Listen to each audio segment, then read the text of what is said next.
So hello guys, welcome to my mini blog. আজকে সকাল সকাল হাওয়া খাচ্ছিলাম, তখনই একটা দাদু ডাকলো। এখানে এসে দেখি দাদু অনেক খুশি হয়ে গেছে আর গরুর জন্য খাবার কাটছে। তারপর বাড়িতে এসে আমি পেট শান্তি করে নিলাম।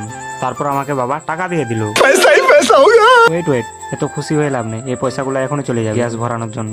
আজকে এরোপ্লেনটাও নাই, জানেমানটাও নাই, তাই আজকে নিনজা স্টুয়ারটা নিয়ে যেতে হবে। এইদিকে দেখি চাকাতে হাওয়াই নেই, তো কি আর করা যাবে, এরকমই নিয়ে যেতে হবে। তো চলো নিয়ে যাই। নিনজা স্টুয়ারটা চালিয়ে যেতে পারছি না কারণ হাওয়া নাই। तो साला ये दुख का खत्म नहीं होता बे। তো ফাইনালি দোকানে পৌঁছে গেলাম। এখন গ্যাসের গাড়ির ওয়েট করছি। ততক্ষণে আমি আমার নিনজা স্টুয়ারটাতে হাওয়া করে নিই। হাওয়া করে বসেই ছিলাম, তারই মধ্যে একটা সাবস্ক্রাইবার চলে এলো আমার সঙ্গে দেখা করতে। আমি গ্যাসের গাড়ির ওয়েট করছিলাম, তখনই বললো যে দেরি হবে, তাই আমার চলে গেলাম বাড়ি। তারপর আমি চান টান করে বেশ গেম খেলছিলাম। তারপর একটা কল এলো যে বললো তোমার বউ চলে আসছে, না মানে গ্যাস চলে আসছে।